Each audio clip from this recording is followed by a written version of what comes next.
inductee. As someone who's been a registrar and a division director for over 30 years, I want to thank this gentleman because in 2012, he made all of our lives easy, at least from my perspective. He developed our current player registration system, which, believe me, if you did this by snail mail and no internet, and now it's just like magical. You just press a button and there's your roster, okay? And you can add players, so it's really simple. So this gentleman is he also still helps me maybe once a year because I still can't figure out how to freeze the roster every July, so he has to explain it to me every year. So also very active, obviously, in Over the Hill. So to introduce Jeremy, I'm going to bring up Steve Siniscalchi, okay, fellow Mass Soccer Hall of Fame member, okay, again, active in Over the Hill, Mass Soccer, and walking soccer, I believe, is that right? Walking soccer. There you go. Thanks, Steve. Hello, everybody. I was going to do a very short speech, and everything he just said is what I was going to say. No, seriously, Jeremy and I go back to the year 2000. We were together on Over the Hill, and much of his work was done for Over the Hill. Of course, he is a soccer player himself.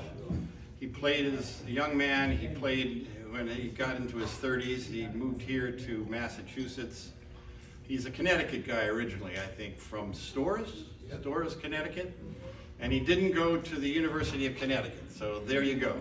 But yeah, I can still remember the first time we met, the year 2000. He and I were both on the board. And the job as a director at Over the Hill was to keep track of the scores in your division.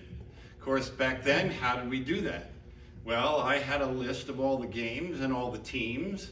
And I used to keep my little group of 6 teams, and everybody would call me on Sunday afternoon and give me their scores, and I'd write them up, and then I'd send them out in the mail, the U.S. snail mail.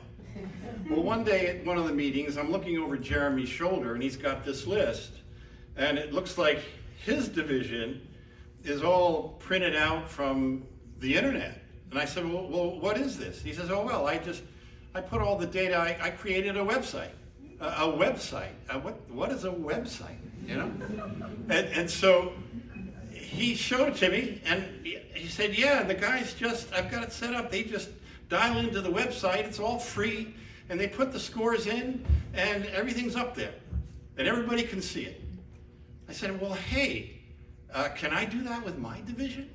Can I put it on your site? He said, sure. And so that's the way the Over the Hill website got going. And within a couple of years, absolutely every single one of the directors in Over the Hill had done the same thing. And so now the whole thing is automated. And now all of a sudden we're also putting yellow cards and red cards. And so it's just got easier and easier and easier to run Over the Hill. And quite honestly, for those of you who don't know, Over the Hill is the largest adult soccer league in the United States. And probably the world, if you put in the word amateur. But more about Jeremy. So he got us going, and I can't really say enough about how many features he put in. But then in the year 2004, we ran him for president, because we got kind of long in the tooth with the guys that were on the board. God love them all. I mean, Pasquale's back there and other guys that were part of that board. But Jeremy kind of brought in a new set of skills. He came and made us use something called Robert's Rules of Orders at the meetings. I mean, you talk about it was tough. It was tough. But we ran into a little political struggle in 2007 and in 2008, but we kind of got through it.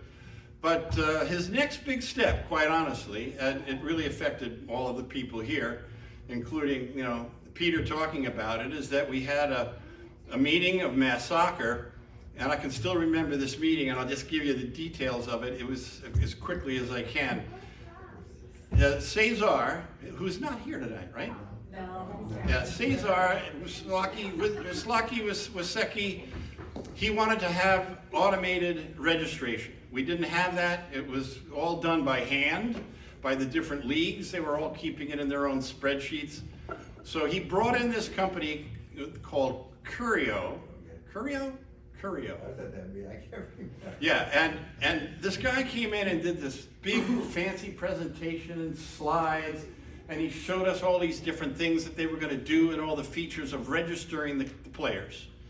And so we said, well, okay, so how much is this going to cost? He said, well, we're going to charge $5 per player. And by the way, we had, I think, 9,000 players, adult players in mass soccer. So somebody quick, multiply that out. What's 9,000 times 5? $45,000. And we're going to pay that per year. That's the charge we're going to pay that per year. Obviously, we're going to have to charge the players to do it. And so Jeremy was in the room, and we had told him that we were going to do this. And we said, well, Jeremy, what do you think? You're the automation guy. And he said, well, he said, for probably $15,000, I could write the program to do that. And you'd own it, and you'd have it for as long as you're in existence. And so that's what we did. And so, like all things that if you ever get a bid from a software guy and he says 15,000, multiply by 4 or 5, and you'll get the right number. But basically, for skinny money, they completely automated the registration system. And I just, without going into so much detail about automation, the truth is that all of that work that he did over all those years, and it's been many, many years now, and that meeting for mass soccer was like 2012, so it's been 2013, it's maybe been at least 12, 13 years we've had the registration system, and now he's writing some stuff that's going to combine it all together. But bottom line is, when I think back on it, no single person has done more to help promote the game by automating all of this work that we do as administrators than Jeremy Mordkoff. So without further ado, Jeremy, come on up.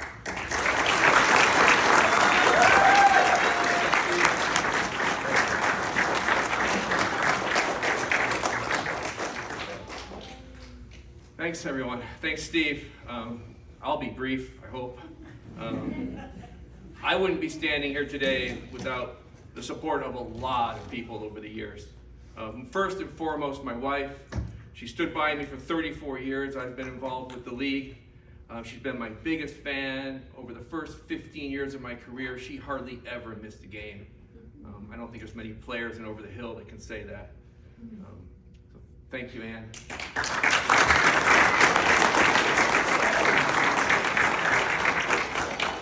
Next, I have to mention Steve again and Jim Bricker. Steve alluded to when I ran for president, the two of them called every single manager in Over the Hill. Without their work, I never would have been elected, and the league would never have been transformed to what it is today. The league is now truly dedicated to serving the soccer community, and I think there's a lot of thanks to them for that. Thanks, guys. Jim.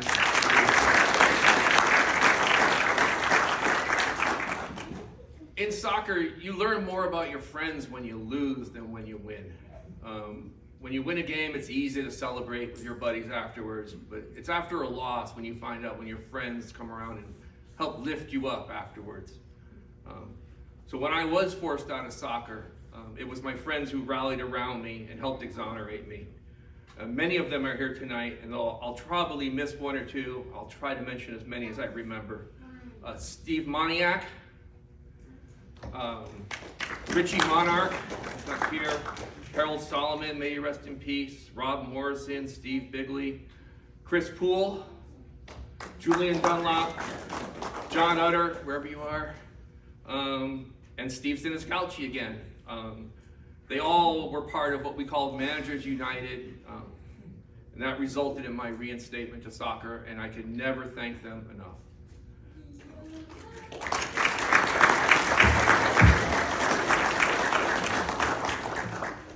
So when I was exonerated by USASA, Doug Annister gave me a chance to play in the league again, and I had the best season of my life.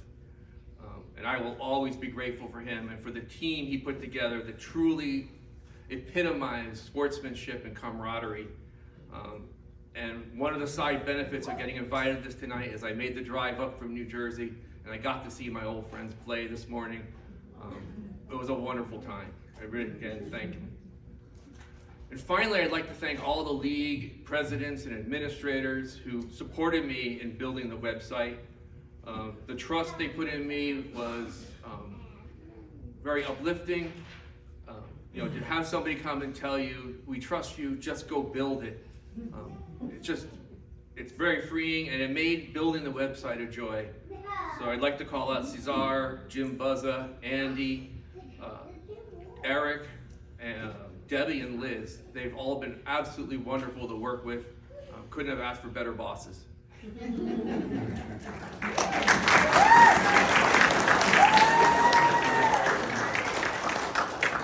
And so I probably remembered for building the website and my contributions to that. I'll always be grateful for all the friends I made in this league and in the state organization. They've all made working on this job from the beginning a joy, and I got more out of it than anybody will ever know. So, thank you very much.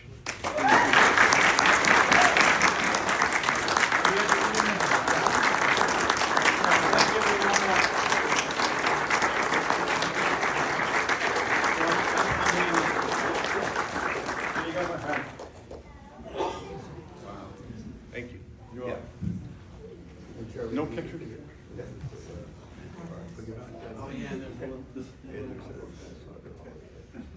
Okay. So before Jeremy leaves, we're not quite done with him yet. Jim Booth is going to come up and say a few words from over the hill. Hey, Jeremy. Hello again. First, Jim Buzza, representing Over the Hill today, immediate past president, served on the board with Jeremy for probably 10, 15 years now and been a great partner. So Eric, our current president here, is right here. Yeah, has asked me to make a presentation to you. And before we do, thank you, Andy and Peter and Liz and all you guys for letting us steal some time. As Jeremy mentioned, he's absconded to New Jersey, so it's really hard to pin him down and give him a moment of recognition, so thank you all. We're here to present you with our Lifetime Achievement Award in OTHSL. This is our third one that we've presented out. Everyone did a great job putting the highlights out that Jeremy's brought to our league and all of us in the soccer community through the years. I am going to still mention a few of them because I have to. You mentioned being president, Webmaster extraordinaire, anything people question. I mean, Webmaster means reset passwords, answering questions, operations and services. The other thing we didn't mention, the scheduling system. We play 140 games a week. We have an algorithm that works on field constraints, time constraints, shared fields, and runs 10,000 times in order to create a schedule that works for our 10-game season. That being said, 7 years straight, Easter and Mother's Day. So I doubt the randomosity, but that's what the claim is. But then, then the site, obviously, that he's worked through, everything that he's done, functional, not pretty, but functional. I think it's still in 1998, that same 1998 design, but it always works, it's always reliable, and it's always been contributing to the success of our league and all of our leagues together. So with that, Jeremy, for all that you've done, I want to present you with OTHSL's Lifetime Achievement Award. Thank you very much, sir.